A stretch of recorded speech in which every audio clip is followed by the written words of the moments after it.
హరి ఓం శ్రీ గురుభ్యో నమః.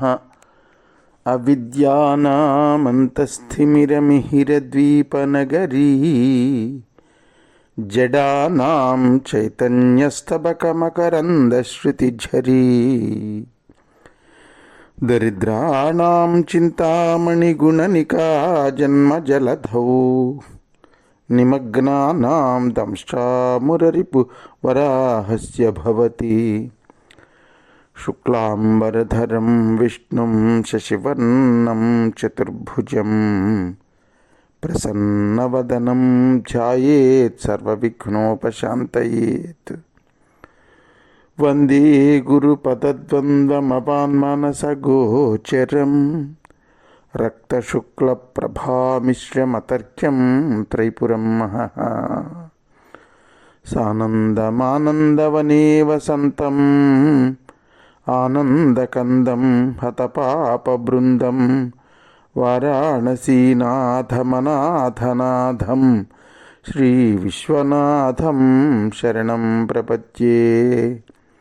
విశ్వేశం మాధవం ఢుంఢిం దండపాణిం చ భైరవం వందే కాశీం గుహాం గంగాం భవానీం మణికర్ణికాం. హర నమః పార్వతీపతయే. హర హర మహాదేవ శంభో శంకర.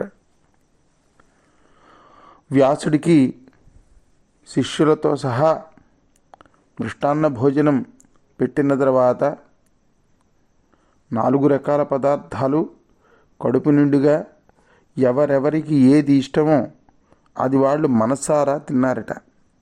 భోజనాలు అయిపోయాయి. విశ్రాంతి తీసుకోవడానికి అక్కడ ఉన్నటువంటి ఒక ఆస్థాన మంటపం మీద తన ధర్మపత్నితో కలిసి ఆ ఇంటి ఆయన కూర్చున్నాడు. కూర్చుని వ్యాసుని కూడా రమ్మన్నారు. ఆయనకు కూడా ఒక ఉచితమైనటువంటి ఆసనం ఇచ్చి కూర్చోమని, విశాలాక్షి ఇంక నువ్వు మాట్లాడవే అన్నట్లుగా కళ్ళతో సైగ చేశాడు ఆయన. చేస్తే గ్రహించింది విశాలాక్షి. గ్రహించి వ్యాసుడితో మాట్లాడుతోంది. ఆరగించితే కడుపు నిండార నీవు శిష్యతతి భోజనంబు చేసేనే యథేచ్ఛ అదును తప్పిన తలగి అంతత ఉన్న వారు లేరు గదయ్య మీ వంగడమున. నాయన వ్యాస, కడుపు నిండా తిన్నావా నాయన? లేకపోతే ఇంకా ఏమైనా వెలితి ఏమన్నా ఉండిపోయిందా? ఎందుకైనా మంచిది నీ శిష్యులను కూడా ఒక్కసారి అడుగు.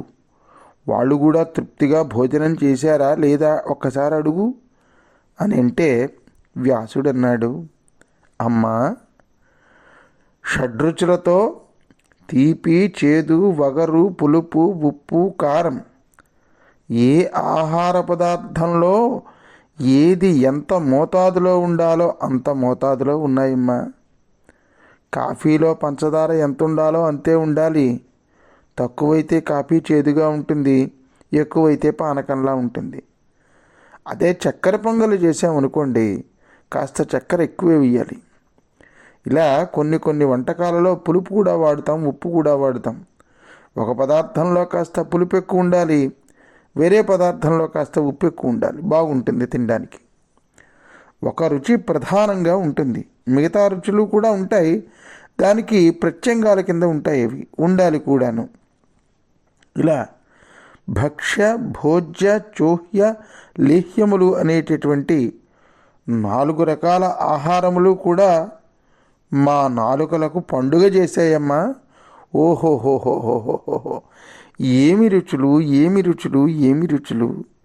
వర్ణించడానికి అలవి కానటువంటి రుచులు. అసలే 2 రోజుల నుంచి భోజనం లేదేమో కడుపు నిండా ఏమిటి, ఇప్పుడు పీకల దాకా తినేసామమ్మా. ఈ రుచులు చూస్తుంటే అయ్యో దేవుడా, మాకెందుకయ్యా ఇంత చిన్న కడుపునిచ్చావు?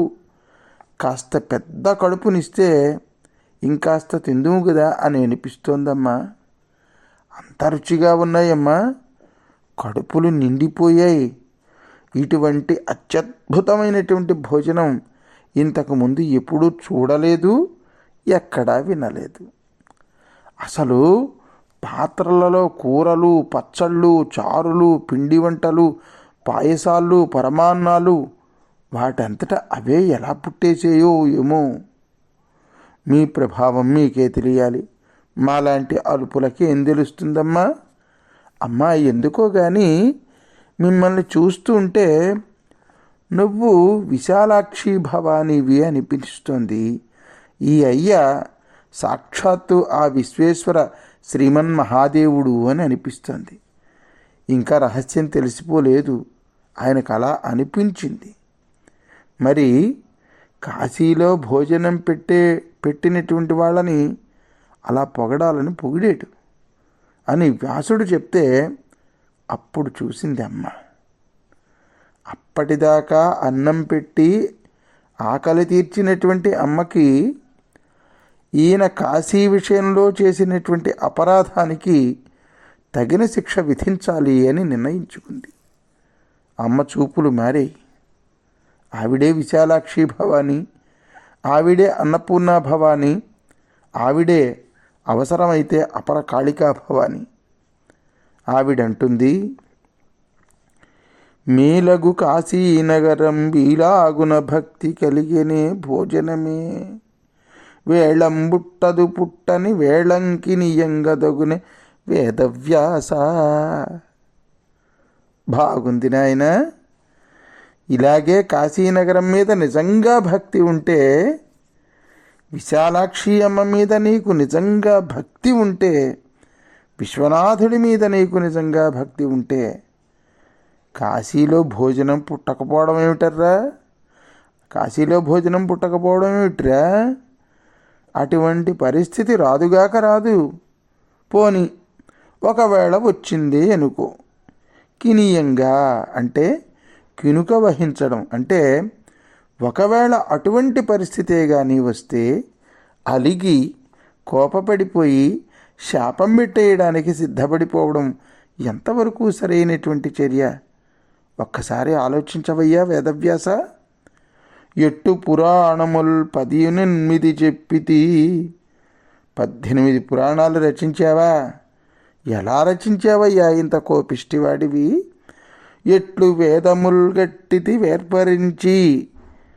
ఒక్కటిగా కలగాపులగంగా ఉన్నటువంటి వేదాలని 4 భాగాలుగా విభజించావా? ఇంత సహనం లేనివాడివి ఎలా విభజించావయ్యా? నుడికారము తప్పకయుండ భారతం బెట్టు రచించితీవు, వీవు ఋషి వెట్టువైతివి. నిగ్రహం లేనివాడివి నువ్వు ఋషివెలా వెయ్యావు? పంచమ వేదమని పిలువబడేటటువంటి శ్రీ మహాభారతాన్ని ఎలా రచన చేశావు? ఒక్క దినంబు మాత్రలో పొట్టకు లేక తిట్టెదవు, పుణ్యగుణంబుల రాసి కాశికన్. ఏమయ్యా, ఒక్కరోజు, ఒకే ఒక్కరోజు నీ పొట్టకు ఆహారం దొరక్కపోతే పుణ్యగుణాల రాశి అయినటువంటి కాశీని తిట్టేస్తావా? క్రోధంబు ఫలమే నిర్మల బోధంబునకు, దీర్ఘవాసమున కర్హంబే క్రోధము. వారణాసిపై క్రోధించిన విశ్వభర్త క్రోధింపడుకు. ఏమయ్యా వ్యాస, నీలాంటి వాడికి కోపం అనేటటువంటిది ఏమాత్రం శ్రేయస్కరం చెప్పు? ఒక్కవేళ విశ్వేశ్వరుడికి ఎంతో ప్రీతిపాత్రమైనటువంటి కాశీ మీద నీకు కోపం వస్తే మరి నీ మీద ఆ విశ్వేశ్వరుడికి కోపం రాకుండా ఉంటుందా చెప్పు అని అమ్మ వ్యాసుడిని అడిగింది. ఇంతకీ కాశీలో నివసించే వారి యొక్క ముఖ్య ధర్మములు ఏమిటో చెప్పు మహర్షి అని అడిగింది. అడిగి ఒకవేళ నువ్వు ఆ ధర్మాలు ఏమిటో చెప్తే ఆ ధర్మాలు కాశీక్షేత్రంలో ఆ ధర్మాలు పాటిస్తూ కాశీక్షేత్రంలో ఉంటావయ్యా అని అడిగింది. ఆవిడికి అడిగిందా? అమ్మ సర్వజ్ఞురాలు, ఈయనతో చెప్పించాలి కాశీలో ఉండేటటువంటి వాడు పాటించవలసినటువంటి ధర్మాలు ఏమిటో ఈయనతో చెప్పించాలి అని ఆవిడ సంకల్పం.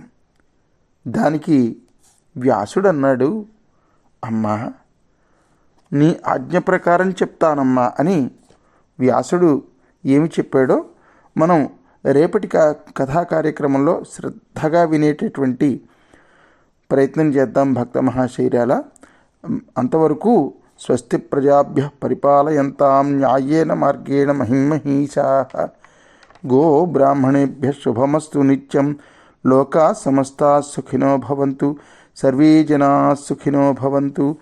హర నమః పార్వతీపతయే. హర హర మహాదేవ శంభో శంకర.